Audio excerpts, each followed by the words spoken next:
أعوذ بالله من الشيطان الرجيم بسم الله الرحمن الرحيم. آپ دیکھ رہے ہیں میں کیا کہنا چاہتا ہوں؟ اشارہ آپ سمجھ لیجئے میرا. اچھے کاموں میں، نیک کاموں میں، غریب اور مسکین میں بھی ہم اپنی پوری کی پوری ملکیت یا جتنا کا اثاثہ ہمارے پاس ہم وہ پورا نہیں دے سکتے. جب ان میں فضول خرچی نہیں کر سکتے تو 250 اور 300 براتیوں، چوروں، لٹیروں اور ڈاکوؤں کا پیٹ بھرنے کی اجازت تمہیں کس نے دی؟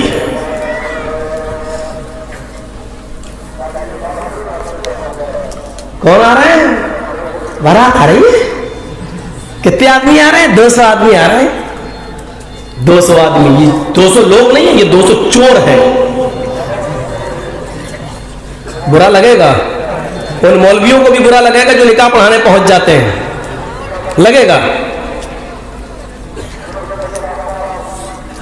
حاجی صاحب پان کھا رہے ہیں، داڑھی کا ہاتھ پھر کہاں جا رہے ہیں؟ بارات میں جا رہے ہیں، بارات میں جا رہے ہیں، بارات جا رہے ہیں. یہ حاجی ہے، حاجی حج کر کے آیا ہے، کہاں جا رہا ہے؟ بارات میں.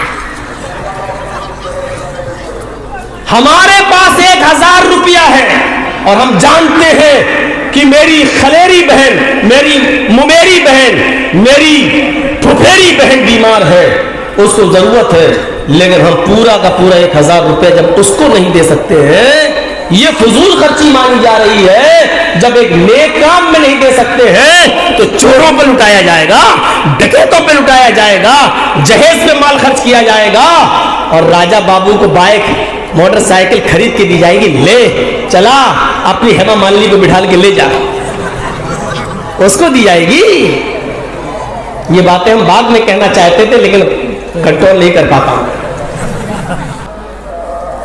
آج کل اس بارات کو سب سے اچھا مانا جاتا ہے جس بارات میں خاطری سب سے اچھی ہوتی ہے. اور افسوس کے فخر کیا کرتے، ماشاءاللہ لڑکی والے نے کیا کھلایا، گائے بھی تھی، کھسی بھی تھا، دیسی چکن بھی تھا، مچھلی بھی تھی.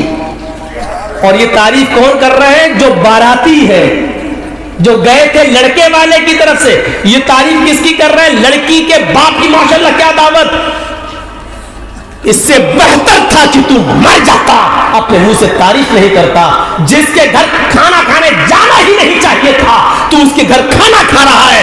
لڑکی کے باپ کو حق ہی نہیں ہے کھلانے کا، وہ لڑکی کے باپ ہے. لڑکی دے کر گھر سے ودا کر دینا ہی شریعت میں ان کی شادی کا حق ادا کر دینا بتایا ہے. لڑکی کے ماں باپ کو کھلانے اور پلانے کی ذمہ داری سے الگ کر دیا ہے. بے شرم بن کر، بدتمیز بن کر، بے شرم بن کر تو نے ان کے گھر میں ٹھوس لیا ہے، کھا لیا ہے اور موچھوں پہ ہاتھ پھیر کر ان کی تعریف کر رہا ہے. بے شرم، تجھے شرم سے چلو بھر پانی میں ڈوب کے مر جانا چاہیے. تعریف کر رہا ہوں. کس کے گھر کھا کے آئے؟ لڑکی والے. صاحب لڑکی والے نے دعوت کی تھی، وہ تو کرے گا. لڑکے والے نے کہہ دیا تھا 300 آدمی آئیں گے، ہم نہیں جانتے ہیں. 2-4 آئٹم جہیز میں کم دے دینا، لیکن خاطری میں کمی نہیں ہونی چاہیے. خاطری میں کمی نہیں، سیوا میں کمی نہیں. اس کو بولتے ہیں انٹرنیشنل بھکاری. کس انداز سے بھیک مانگ رہا ہے. انداز بدل دینے سے حیثیت نہیں بدل جائے گی. شراب کا نام دوا رکھ دو تو شراب کی حیثیت ختم نہیں ہو جائے گی. آپ اس بھیک کا نام کچھ اور رکھ دو تو بھیک کی کوالٹی اور کیٹیگری ختم نہیں ہو جائے گی. آپ کہلائیں گے بھکاری ہی. یہ الگ بات ہے کہ کوئی شرم کی وجہ سے نہ کہے، میں کہوں گا. کتنی عورتیں بیٹھی ہوئی ہیں بیچاری لڑکیاں جن کی شادیاں نہیں ہو رہی ہیں. کیوں؟ صرف اس وجہ سے کہ ان کے پاس دینے کے لیے کچھ نہیں. اور سماج، واہ رے سماج، یہ بیچارہ اتنا مجبور کر دیتا ہے. کچھ تو ہو. اچھا جن کی لڑکیاں ہیں وہ تو بڑے خوش ہوتے ہیں کہ مولانا صاحب بہت اچھا بول رہے ہیں، لیکن جب یہ لوگ اپنے لڑکوں کی شادی کرتے ہیں تو یہ بھی مانگ کرتے ہیں. یہ بڑا دستور ہے. ارے جب تم یہ چاہتے ہو کہ میری لڑکی کی شادی میں کوئی جہیز نہ لے تو آپ بھی تو ایسے اصول بناؤ کہ ہم اپنے لڑکے کی شادی بغیر جہیز کے کریں. آپ لڑکے کی شادی میں تو لینا چاہتے ہیں لیکن بیٹی کی شادی میں دینا نہیں چاہتے ہیں. تو یہ دستور سماج کو بیٹھ کے سوچنا پڑے گا, ایک قانون بنانا پڑے گا. نہ دیا جائے گا نہ لیا جائے گا. اور سوچو تو صحیح کہ ایک باپ 18, 19, 20, 22 سال تک اپنی لڑکی کی نگرانی کرتا ہے, گھر میں کوئی نہیں ہے, بیوی اپنے میکے گئی ہے, آپ کی بیٹی جوان ہے لیکن آپ گھر چھوڑ کے اس لیے نہیں جاتے ہو کہ گھر میں میری سیانی جوان بیٹی اکیلی بیٹھی ہوئی ہے. آپ اس کے لیے چوکیدار بن جاتے ہو, جس نے چوکیدار بن کر 20-22 سال تک ایک بیٹی کو پالا ہو, پھر وہ تمہیں نکاح میں اپنی جوان بیٹی تمہیں دے رہا ہو. آئے بھیڑیو, تمہیں شرم نہیں آتی اسی گھر میں ڈاکہ ڈالتے ہوئے کہ مجھے موٹر سائیکل دو, مجھے یہ دو, مجھے وہ دو. ارے تم سے تو اچھے وہ بھیڑیے جو خود بھیڑیوں کو نہیں کھاتے ہیں, تم سے اچھے وہ خونخوار جانور ہیں. شیر کو نہیں کھاتا ہے, سانپ کو نہیں کھاتا ہے. سانپ زہریلا ہے لیکن دوسروں کے لیے, شیر چیر پھاڑ کر کے کھاتا ہے لیکن دوسرے جانوروں کو, لیکن تم تو انسان ہو, انسانی کو کھا رہے ہو. تم سے بڑا بھیڑیا کون ہے؟ تم سے زیادہ خطرناک کون ہے؟ تم سے زیادہ زہریلا کون ہے؟ تم نے لڑکے کو پالا پوسا, 5-10 لاکھ کی دکان دے دی, اب لڑکی سے شادی کرنا چاہتے ہو اور لڑکی کے باپ کے لیے بھیڑیا بن جاتے ہو. ہمیں بائک چاہیے, ہمارا لڑکا MBBS ہے تو ہمیں 4 ویلر چاہیے, ہمیں سوئفٹ چاہیے, ہمیں انووا چاہیے, ہمیں اسکارپیو چاہیے. ارے کٹورا لے کے بھیک مانگ, راستہ ہم بتا دیتے ہیں, پارلیمنٹ کے نیتاؤں کے پاس چلا جا, یوگی جی اور مودی جی کے پاس چلا جا, رحم آ گیا تو تیری جھولی میں ڈال بھی دیں گے. اور ویسے بھی BJP ویسے ہی اپنے ایجنٹوں کو تلاش کر رہی ہے اور ہم ہی لوگوں میں سے اس کو اپنے دلال مل بھی گئے ہیں.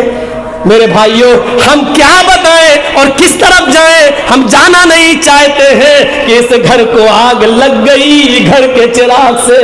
آئے چشمے اشکبار ذرا دیکھ تو صحیح, یہ گھر جو جل رہا ہے کہیں تیرا گھر تو نہیں, یہ گھر جو جل رہا ہے کہیں تیرا گھر تو نہیں.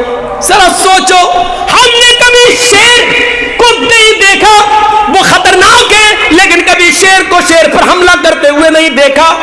ہم نے کبھی سانپ کو سانپ پر حملہ کرتے ہوئے نہیں دیکھا. ہم نے کبھی بھیڑیے کو بھیڑیے پر حملہ کرتے ہوئے نہیں دیکھا. ہم نے ایک جانور کو دیکھا کہ وہ دوسری نسل پر حملہ کرتے ہیں, دوسرے جانوروں پر حملہ کر کے اس کا شکار کر کے کھاتے ہیں. لیکن ہائے انسان, تو کتنا بڑا بھیڑیا ہے اور کتنا خونخوار ہے کہ تو اپنے ہی جیسے انسان پر حملہ کرتا ہے, اپنے ہی جیسے انسان پر حملہ کر کے اس کے گوشت کو نوچ نوچ کے کھاتا ہے. وہ بیچارہ اپنی بیٹی کی شادی کرنے کے لیے لون لیتا ہے اور اس لون کے لیے اپنا مکان لون پر رکھ لیتا ہے, اپنے مکان کے کاغذ دے کر وہ آسان اور سستے بیاج کے در پر وہ لون لیتا ہے اور پھر وہ اپنی بیٹی کی ودا کر دیتا ہے. لیکن اس گھر کا قرض ادا کرتے کرتے اس بوڑھے کی پوری زندگی گزر جاتی ہے اور بعد میں پتہ چلتا ہے بینک والے آئے, انہوں نے گھر پر قبضہ کر لیا, سب کو گھر سے باہر نکال دیا. اس کے ذمہ دار ہیں آپ. میرے بھائیوں, اس دستور کو آسان کیجئے, نکاح کو آسان کیجئے, شادیوں کو آسان کیجئے. جب جائز کاموں میں فضول خرچی جائز نہیں ہے, جب اچھے اور دینی کاموں میں فضول خرچی جائز نہیں ہے, تو میرے بھائیوں ان برے کاموں میں فضول خرچی کی اجازت کون دیتا ہے؟